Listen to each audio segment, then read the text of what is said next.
There's much written about the importance of aligning talent strategy with business strategy, and you mentioned quite often, inclusion and diversity have come from the recruitment strategy alone.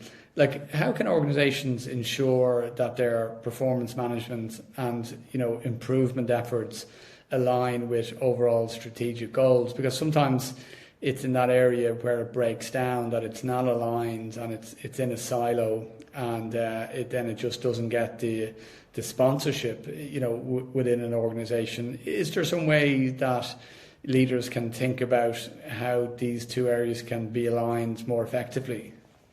Yeah, I think, specifically in terms of aligning people strategy and organizational strategy, that's one of the reasons why you see so much of a priority placed on business acumen in HR leadership, certainly, but really across the field today. It's a matter of people who are able to really understand what those goals are and develop a people strategy that's tailored specifically towards them.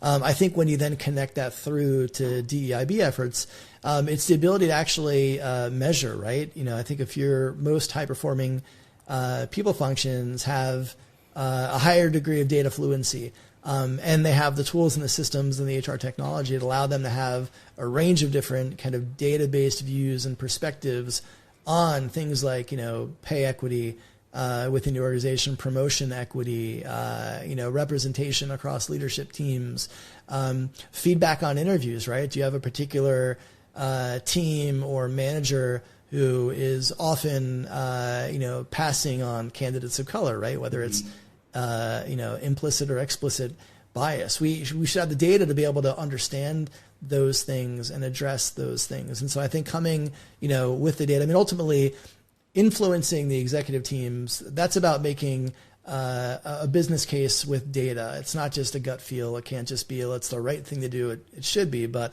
oftentimes it's not. You've got to be able to connect that to, hey, we're not going to be able to hit these goals if we're not able to achieve these objectives, and here's the data that shows where we're off. So having that data fluency to be able to kind of couple that with your strategy, should be the best way to ensure that you can kind of get the buy-in you need for those programs to be successful. And I would say, again, specific to DEIB, if your leadership is not bought into that, it will fail.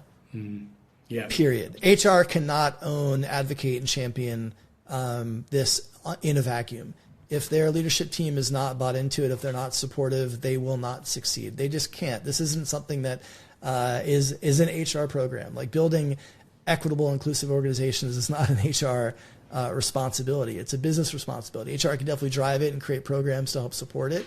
But if the CEO and the C-suite team isn't supportive, if they're not role modeling the right behaviors that reinforce the programs and strategy, it's going to struggle.